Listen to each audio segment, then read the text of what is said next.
हाम्रो माघी विवाह भएको हो। उहाँले मलाई मन पराएर बिहा गर्नु भएको होइन।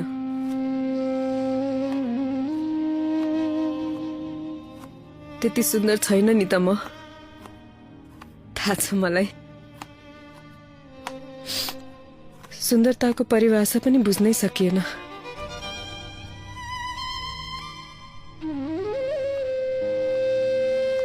म पनि के बोल्दै बस्छु।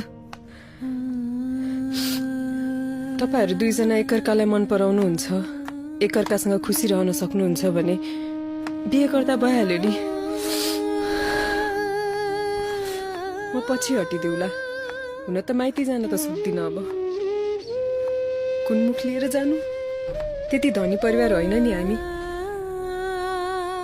तर म आफै केही गर्न सकिहाल्छु। यी दुईजना केटाकेटी पाल्ने त हो नि। भाडे माझेर भए पनि पाल्न सक्छु। तर उहाँ नै खुसी नभएसम्म म कसरी खुसी हुनु? यो प्याजले पनि कस्तो हाँसो आउने।